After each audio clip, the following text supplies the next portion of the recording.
এক পানশালায় বসে কথা চলছিল রস্কি আর তার বন্ধু মার্থেলোর সাথে। রস্কি কথা শুরু করলো, মানব সভ্যতা পৃথিবীতে আর আছে কিনা জানি না, কিন্তু আমার মতে আমরাই সর্বশ্রেষ্ঠ মানব সভ্যতা। আমাদের সবই ভালো, শুধু ধর্ম নিয়ে বাড়াবাড়ি বা ধর্মের নামে কথায় কথায় নরবলি, পশু বলি, অন্ধ কুসংস্কার, এগুলো আমি একেবারেই ভালো চোখে দেখি না। অচিরেই যদি এসবের সংস্কার না করা যায় তবে যেন সভ্যতা শেষ হতে সময় লাগবে না। মার্থেলো পাল্টা প্রশ্ন করল, শুধুই কি ধর্ম? সমাজে আর কি কোনো সমস্যা নেই বলছো? রস্কি উত্তর দিল, তা কেন হবে? চিকিৎসা বিজ্ঞানে আমরা যথেষ্টই ভালো, ঠিক কথা, তবু আরও অনেক বেশি উন্নতি প্রয়োজন। জন্ম নিয়ন্ত্রণের অভাবে এবং গোষ্ঠীতে যেভাবে অনুপ্রবেশ ঘটছে তার ফলে জনসংখ্যা যেভাবে বাড়ছে তাতে খাদ্য, জল ইত্যাদি সবেতেই সংকট দেখা দিতে বাধ্য। যাই হোক, কথায় কথায় অনেক রাত হয়ে গেল, চলো এবার ওঠা যাক। পিরামিডের গায়ে কারুকার্য করার কাজে হাত দিল রস্কি। ওর টিম নিয়ে ও পৌঁছে গেল নির্ণীয়মান একটি পিরামিডের কাছে। রস্কি পিরামিড বানাতেন এক অদ্ভুত কৌশলে। প্রথমত চুনা পাথরের আয়তাকার স্ল্যাব কাটা হতো একটি বিশেষ মাপ। দ্বিতীয় ক্ষেত্রে ওই স্ল্যাবের বিশেষ মাপের একটি কাঠের ডাইস তৈরি করা হতো। চুনা পাথরের স্ল্যাব কাটার সময় প্রচুর ডাস্ট বের হতো। সেই ডাস্টের সঙ্গে কিছু বিশেষ জিনিস মিশিয়ে ওই কাঠের ছাঁচে ঢেলে আর্টিফিশিয়ালি পাথরের স্ল্যাব বানানো হতো। সেই বিশেষ কৌশলে মিশানো হতো কি কি জিনিস না, কোকো বিনের চাষ করতো তারা। কোকোর সাথে মরিচ, গোলমরিচ ইত্যাদি মিশিয়ে একটি ঝাল পানীয় তৈরি করত, যা তাদের শরীরকে গরম রাখত অতিরিক্ত ঠান্ডায়। এছাড়া কোকো বিনের গাছ থেকে তারা এক বিশেষ ধরনের আঠা বার করত। সেই আঠা মিশিয়ে এবং রবার যে চাষ করত সেই রবারের থেকে এক বিশেষ ধরনের আঠা প্রস্তুত করে সেটা মিশিয়ে চুনাপাথরের ডাস্টের সঙ্গে সেটাকে সিমেন্টের মতো শক্ত পাথরে পরিণত করত। কিছু পাথর কাটিং করা পিস এবং কিছু পাথর আর্টিফিশিয়ালি তৈরি করা পিস। এই সমস্ত পাথরগুলি এক জায়গায় করে তারপর কাজ হলো ব্লু প্রিন্ট অনুসারে স্ল্যাবগুলিকে একটার পর একটা সাজিয়ে। পাথরের সঙ্গে পাথরের মাঝে কিন্তু কোনো রকম আঠা জাতীয় জিনিস দিয়ে জোড়া হতো না, শুধুমাত্র একটার পর একটা স্ল্যাব বসিয়ে এমনভাবে তৈরি করা হতো যে আজ পর্যন্ত সে পাথর নড়ানো যায়নি। পিরামিডের চারপাশে সিঁড়ি নির্মাণ করা হতো এবং ছাদযুক্ত একটি বিরাট ঘর সবার ওপরে নির্মাণ করা হতো। পৌত্তলিকতায় বিশ্বাসী এই ধর্ম সম্প্রদায়ের মানুষ, রস্কি মাঝে মাঝে ভাবে কত দেবতা, ঝড়ের দেবতা, বৃষ্টির দেবতা, বাতাসের দেবতা, চন্দ্রের দেবতা, সূর্যের দেবতা, আগুনের দেবতা, মাটি, জঙ্গল, জল, যুদ্ধ, কার কাছে ওর মনের কথা বলবে, কার কাছেই বা প্রার্থনা করবে। তাই মনে মনে ওর দেবতা হয়ে উঠল রাতের আকাশের গ্রহ, তারা, নক্ষত্র। সেদিন রাতে ও পিরামিডের ওপরে প্রার্থনা করছিল গ্রহ তারাদের কাছে, খেলায় যেন সে জেতে। তার দেশের মানুষের কল্যাণে সে দেবতার কাছে বলি প্রদত্ত হতে চায়। সর্দার অবশ্য কিছুতেই রাজি হচ্ছে না। ওকে ক্যাপ্টেনের পদ দিতে। প্রার্থনা সেরে নিচে নেমে আসছে রস্কি। এমন সময় দেখলেন অত রাত্রে প্রাসাদের কাননের সরোবর থেকে একটি অপরূপ সুন্দরী মেয়ে উঠে আসছে। সদ্য স্নাত ভিজে বস্ত্রে সে কাননের মধ্যে দিয়ে দ্রুত হেঁটে চলেছিল প্রাসাদের দিকে। রস্কি কৌতূহল ও লোভ সংবরণ করতে অক্ষম হলো। দ্রুত দৌড় লাগালো সেই দিকে। কাননের আলো ছায়ায় রাতের অন্ধকারে একটি গাছের পিছন থেকে হঠাৎ সে বেরিয়ে এসে পথ রোধ করে দাঁড়ালো রমণীর। রমণী চমকে উঠে দুপা পিছিয়ে গেল। ভয়ার্ত কণ্ঠে বলল, কে আপনি? কি চান? রস্কি শান্ত স্বরে বলল, আপনার রূপে আমি মুগ্ধ। আমি আপনাকে বিবাহ করতে চাই। কি পরিচয় আপনার? ভনিতা রস্কির স্বভাব বিরুদ্ধ। ওর কথা শুনে রমণী হেসে উঠল খিলখিল করে। বলল, পূজায় বসবো তাই স্নানে এসেছিলাম, এমন পাগলের পাল্লায় পড়বো ভাবিনি। এগিয়ে যেতে নিল রমণী। দ্রুত তার ভেজা বস্ত্র টেনে ধরল পিছন থেকে রস্কি। তৎক্ষণাৎ রমণী পিছন না ফিরে বললেন, আমি সর্দারের মেয়ে টেট্রা। কাল সকালে স্টেডিয়ামে খেলা হবে। সেই খেলায় যে জিতবে সে আমায় লাভ করবে। বলে টেট্রা আর দাঁড়ালেন না। ঝটিকার মতো আবার তার পথ রোধ করে দাঁড়ালো রস্কি।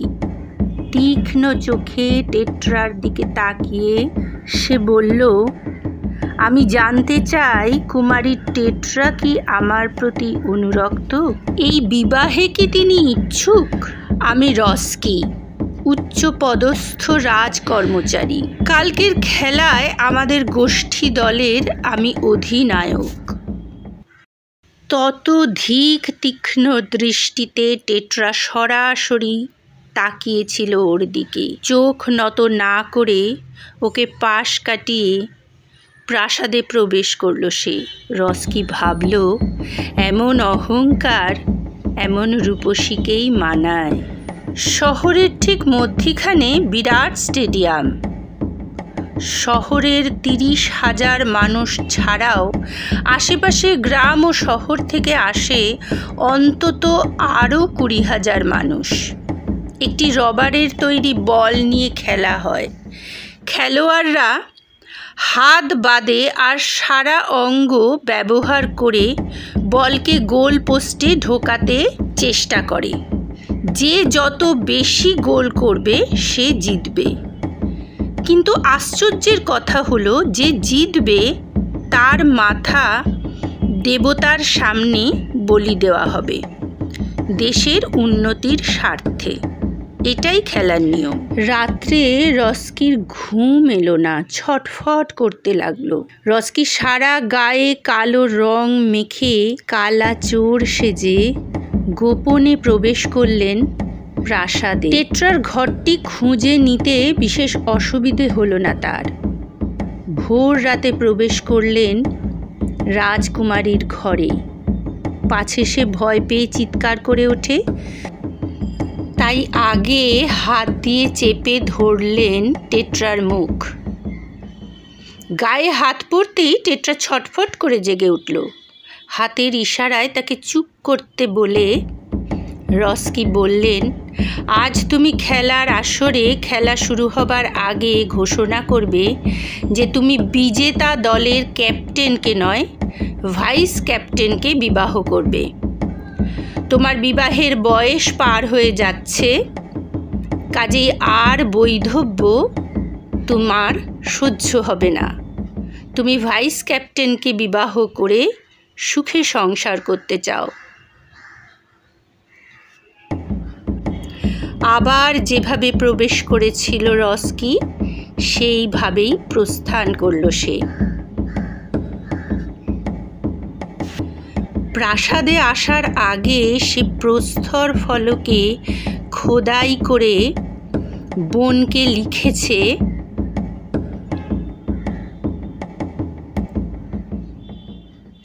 জিনিসপত্র গুছিয়ে রেডি হয়ে থাক, কাল থেকে আমাদের ঠিকানা হবে রাজপ্রাসাদ।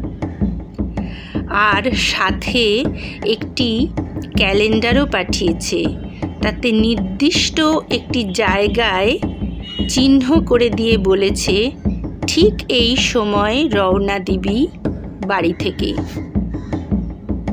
হ্যাঁ, গ্লিফট বা মায়ান স্ক্রিপ্ট এবং ক্যালেন্ডার তারা পরিবারের প্রত্যেকেই পড়তে জানে, কারণ তারা একটি শিক্ষিত পরিবার। এবারে চলে আসি খেলার নিয়মে। নিয়ম অনুসারে ক্যাপ্টেন, ভাইস ক্যাপ্টেন এবং আরও 9 জন খেলোয়াড়, এই 11 জন মিলে এক একটি টিম, নিজেদের গোষ্ঠী এবং বাইরের কোনো গোষ্ঠীর সাথে খেলা হচ্ছে।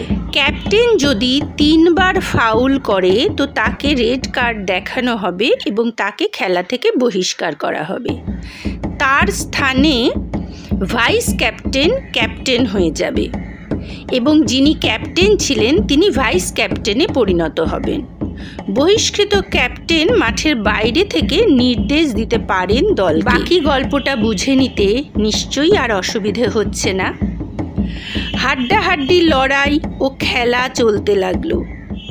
সারা খেলা জুড়ে সময়ের অঙ্কে পারদর্শী রস্কি সঠিক সময় অন্তর অন্তর ফাউল করতে থাকলো।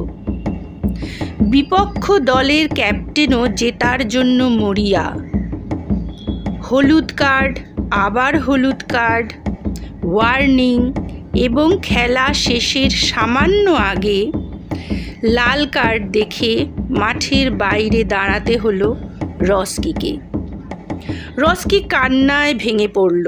তার টিম জিতছিল অলরেডি 3-0 গোলে। সামান্য সময় বাদেই খেলা শেষ হয়ে গেল। ফলে তার স্থানে যে ক্যাপ্টেন হয়েছিল, দেশের কল্যাণে, মানুষের কল্যাণে, সমাজের কল্যাণে দেবতার পায়ে তাকে বলি দেওয়া হলো এবং রাজকুমারীর টেট্রার ঘোষণা অনুযায়ী ভাইস ক্যাপ্টেন রস্কির সাথে টেট্রার বিবাহ সুসম্পন্ন হলো। পরদিন মা, ভাই, বোন, স্ত্রী ফেনি ও তার 4 সন্তান সকলে মিলে রাজপ্রাসাদে উপস্থিত হলো। সকলে শান্তিপূর্ণ সহাবস্থানের সাথে সুখে কালযাপন করতে লাগলো। আমার গল্পটি ফুরালো, নোটে গাছটি মুড়ালো। দাঁড়ান, আর একটু শুনে যান। আমাদের গল্পের হিরো রাহুল যেমন হ্যান্ডসাম চেহারা, তেমনি জিম শিম করা, একদম দারুণ বডি, তেমনি লেখাপড়ায় ভালো, ইউনিভার্সিটি টপার, ইঞ্জিনিয়ার, আর অসাধারণ তার হাতের কাজ, আঁকা, স্কাল্পচার নির্মাণ এটসেট্রা সব কিছুতেই সে পারদর্শী। একাডেমি অফ ফাইন আর্টসের সেরা ছাত্র। দোষের মধ্যে একটাই, রাত্রে ঘুমের মধ্যে সে স্বপ্ন দেখে। তার হাতে থাকে একটা ঘড়ি, যা বলে দেয় কবে কখন পৃথিবীর কোন অঞ্চলে সে চলে গেছে ঘুমের মধ্যে।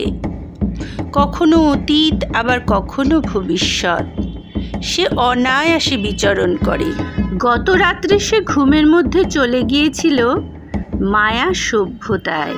তার নাম ছিল রস্কি। সকালে ঘুম থেকে উঠলে আর কিচ্ছু মনে থাকে না, তার সব ভুলে যায়। ফ্রেশ হয়ে চিৎকার করে, মা খুব খিদে পেয়েছে, খেতে দাও। তারপর মাল্টি ন্যাশনাল কোম্পানির চিফ ইঞ্জিনিয়ার বাবু ঠান্ডা ঘরে বসে ঘর আলো করে কাজ করতে শুরু করেন।